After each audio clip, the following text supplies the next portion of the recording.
Thank you. Direk, sagutin mo daw muna yung tanong niya. Ay, hindi. Sinulat ko yung Sunshine ng pandemic. So, maraming time mag-research, magbasa, mag-interview ng mga mga bata naman talaga sila na nabuntis, continue their pregnant check. Ay, SM ha? Charot. Salamat sa pagpapanood. Check. Ayun. Those who continue their pregnancy, those who terminated their pregnancy. Tapos, based from the interview, saka nabuo yung kung ano yung tatakbuhin ng kwento. Ayun. Thank you. Hello mga ka-eme! Hello! Napanood na nila? Tapos na or manonood? Tapos na. Fantastic Four yung papanoorin nila. Ganito pala. Thank you for braving the storm. Thank you for basta. Pero hindi, in all seriousness, alam kong bumabagyo ngayon, ang daming siguro pinagdaanan yung ilang baha, but thank you for your presence. We appreciate it so much and hope you spread the word na showing ng Sunshine, hilain niyo yung friends niyo na manood, mag-invite pa kayo. But most importantly, I want to thank you guys for coming here. Sobra ko yung na-appreciate. May mga Merstellers din dito. Thank you so much for watching. And yun na nga, let's continue the conversation about this social issue that is very important and marami pang kailangan gawin para may paglaban pa. So, thank you once again. Q&A lang. Siguro, we have time for 2 more questions. Oh, okay. Sige, game. Ay, dami biglang raise ng hand. Kanina ayaw. Eto.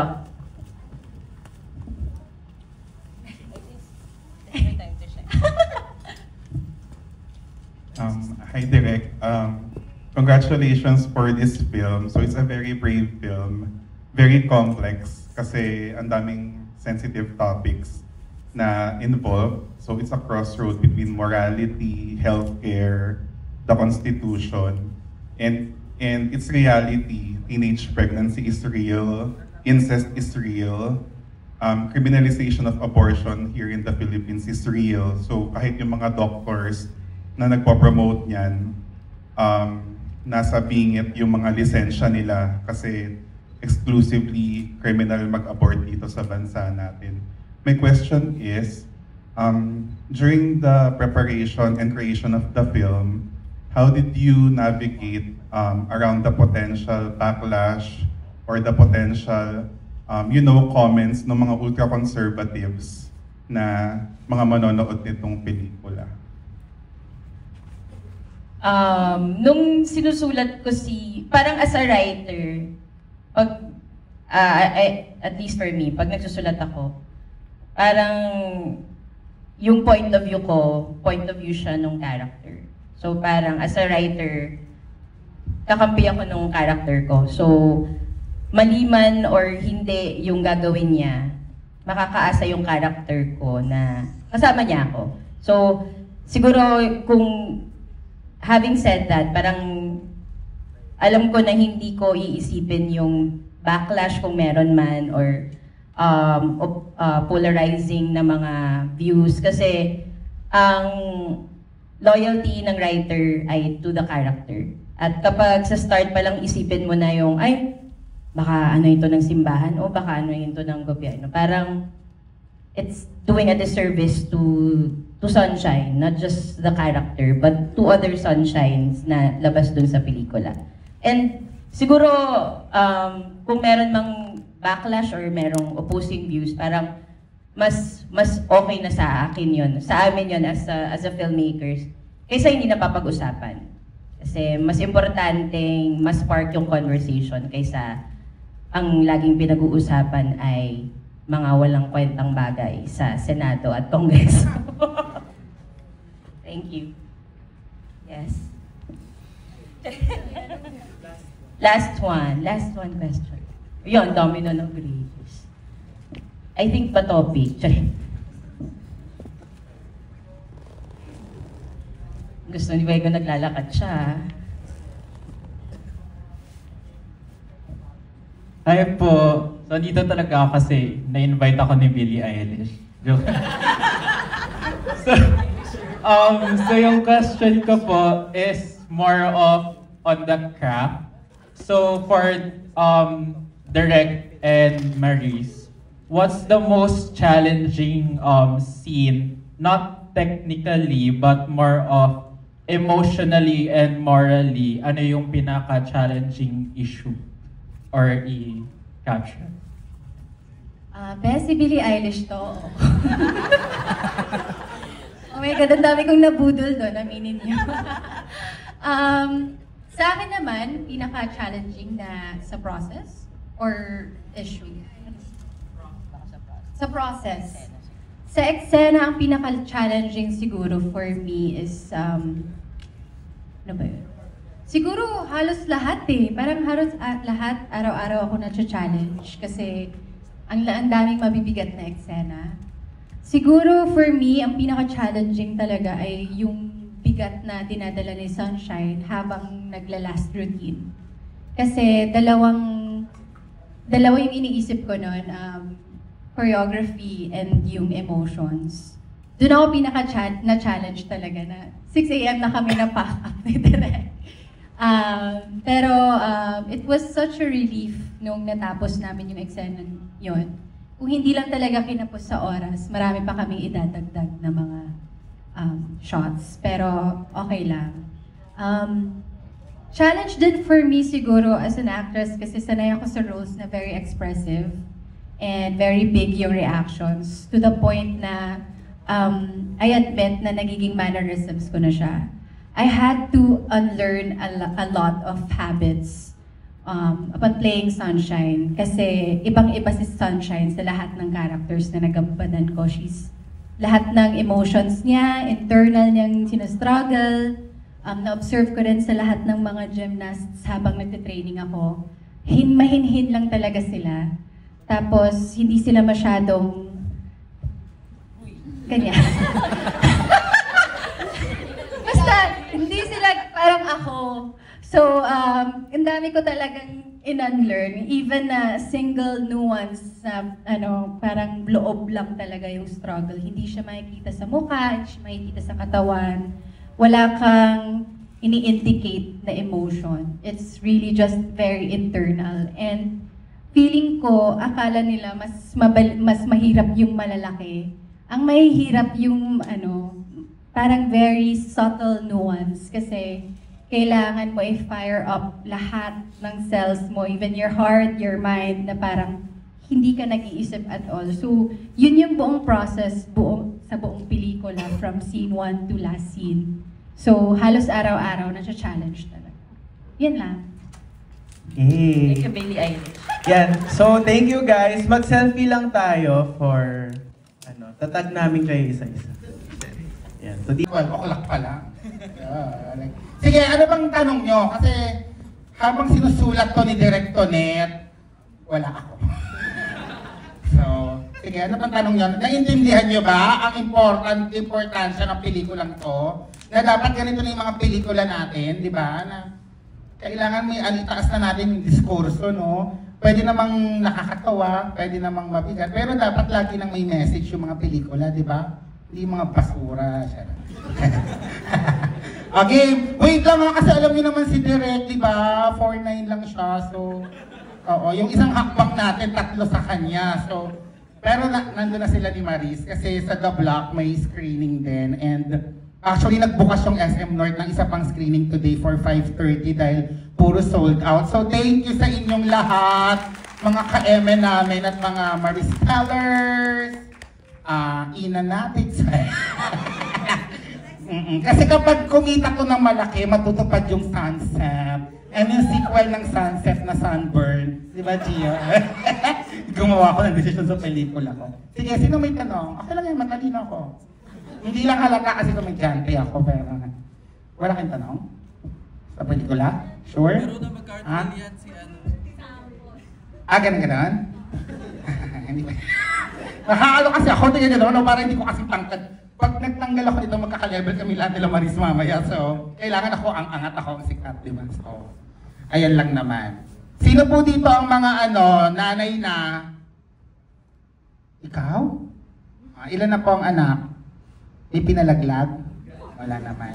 And then, nag-interview din kasi ako ng mga tungkol sa abortion hanapin nyo na lang po sa Instagram ko tsaka sa TikTok. So, ang bigat, nakakalungkot kasi ang daming pakailamera sa buhay ng iba, no? At saka ang daming, okay lang naman kung ayaw nyo, pero wag nyong tanggalan ng pagkakataon na makapili yung mga tao sa buhay nila, sa katawan nila. Diba? So, medyo mabigat po yung mga na-interview ko talaga. Hindi ko sila mabuhat kasi saan pupunta? Diba sabi ko, pag wala pa sila direct? Ikaw na naman, ang hilig mo umuwi ng maaga, kahit sa Basta Cafe, ha? Walang CR dito. Ayan. Sige, sino po yung mga galing pa sa probinsya, sa Baha, Bukidnon? Hindi, meron kasi, nakakatawa doon. Meron kasi galing ng Bukidnon eh. Kayo po, ayun, kayo diba? Congrats! Ito, graduate na ng UP, oh.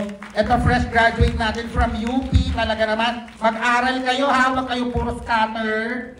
Okay. Sino pa mga galing ng probinsya? Thank you kasi diba, sobrang sama pa rin ang panahon, tapos may dalawa pang bagyo, and ang hirap po talaga na mai-promote namin yung pelikula. Kaya sana po, ito after nyo napanood, kung hindi nyo naintindihan, panoorin nyo ulit, ha? Kasi medyo pang matalino talaga siya. Kapag bobo ka, parang kailangan mo magsama ng matalino kasi parang yung katabi ko kanina nung nanonood kami, lahat ng opinion niya. Parang kulang na nga lang interviewin ko na siya eh.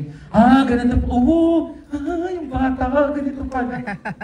Tapos bawat labas, si Sayri, isa-isa niya nag-e-end credit na siya. So, ayan. What an experience it has been. So, sana po tulungan nyo kami, yung tweet nyo, yung post nyo, yung pagsasabi nyo sa ibang tao, lalo na kapag nagkaroon kayo ng conversation sa mga kamag-anak nyo, sa mga kaibigan nyo. Kasi sobrang importante po nito, lalo na at apakadami ng tao sa Pilipinas. Diba? At napakadami na pong batang lansangan, apakadami na pong may na-interview ako na street sweeper nung nagtatanong ako kung pabor sila sa abortion. Siya po mismo nagpa-ampon ng bata kasi di niya na daw kayang buhayin. Tapos anti-abortion siya. Bubuhayin niya pa rin daw, tapos kapag hindi niya na kaya, hahanap siya ng well-off na pamilya para ipaampon. Si bakla ng gambala pa ng ibang tao. Di ba? Yung ganong thinking natin, siya kayo yung sa Diyos, di ba nakasalanan daw sa Diyos, pero kung makapagpatayan, pag nakainom, okay lang. So, ayun, sana po makapag-start ito ng discussion at hopefully makapagsulong din ng bill, di ba? Parang kanina paggising ko yung divorce bill natin ay nasa final reading na at aakyat na sa Senate, di ba? So, sana maging ganito din somehow, no? Kasi magkaroon na ng kalayaan yung mga kababaihan. Actually, kahit wag nilang illegalize, i-decriminalize na lang nila, di ba? Kung ang choice po ng mga babae at ng mga batang babae, ng mga naghahasa ng mga kamag-anak, kasi lalo na ng pandemic, sobrang taas po ng cases ng mga bata, ng mga underage girls na naghahasa ng sarili nilang mga pamilya, ng kamag-anak, at wala po talaga silang balak maging nanay. Wala silang balak magkaanak, gusto nilang makatapos ng pag-aaral, pero wala silang magawa. Sobrang kawawa po. So, sana di ba naiintindihan ng batas natin yon. So, ayun lang. Sana minsan kapag nag-uusap kayo tungkol sa mga kaaway nyo or sa mga artistang hindi nyo bet o kung sinong deserving na big winner sa PBB 11, ayan, sa collab, isingit natin yung discussion tungkol abortion. So, sa lahat ng mga naghihintay, andito na the late. Answer na, di ba? Ayun si Direk! Salamat sa pag-stretch. Yes, go. Mag-host ka ba? Ay, nag-host na! Ano ba ginawa ko? Bibigay ng Thank you so much everyone for coming to this sold-out screening kahit na hapon. At yung iba nag-absent pa sa inyo. Ay, wala naman talagang pasok. We have, hintayin lang natin si Maris, pero we have time already to get some questions from the crowd. Na si Ina ang magbibigay ng mic. Charit! If sige, sino ba? Sino gusto magtanong? Ayaw kasi nila akong tanongin kanina, feeling nila wala akong alam. Sige, ano na yung manager ko? Go! Sinong magtatanong? Ibabato ko na lang yung mic. Pakiabot. So habang walang nag-release ng hand yun, kailangan lang namin ng help nyo. If you like the film, if you have some thoughts, please share with your friends, share on your social media with your tickets what Sunshine made you feel like after watching. Ayun, kasi may indie film kami nakasabay, Fantastic Four. Small thing, maliit na bagay. Sa ako, hindi naman kayo mga comic book reader. Huwag na kayong magpakawo. Ito na lang. Support lang. Tapos kung hindi nyo naman nagustuhan, shut up na lang kayo kasi pag nahanap kayo yung mga post, kawawa kayo. But thank you kasi kayo lang yung magiging ano namin. Promo team. Ay, si Gio, punta ka na rin dito para maano ka na. Kanina pa siya dito, Okay, ayaw niya na sorry. nga. Magtanong na kayo kasi wala, bababay na kami. Ayun namin nagtanong na, ayan. Yes, ate! Ay, ang tamad mo, Mi. At ano, Ako, charing. halika. Huwag ka bababaan ako, babawasan yung tiyap ko. Ay, may TF ba? Oh, di ba? Ang usapan, mag-i-interview lang ako sa baba. Hello, maganda ba ako sa personal? Di ba? Wait lang, Marisa. What's your question? First time ko po kasi makapanood ng ganitong konsepto ng movie. So, may I know po, ano po yung nag-udyok po sa inyo para gumawa ng ganitong classic movie? Especially ma-release po dito sa Pilipinas. Kasi po, one time po, meron po akong na-watch po na free movie from UP. Free movies po doon. Hello. Pero nakalimutan ko po yung title nun, but it was about paano mag-abort ng bata naman. Pero it is a Spanish movie po eh. And this is my second time po na medyo may relate po siya dito sa movie na to, kahit paano po. So, ano po yung nag-udyok po sa inyo to compose this type of movie po dito sa bansa? Thank you. Gusto mo translate ko? Yes, please, in Spanish? Uzbekistan. Ah. Ayun na pala si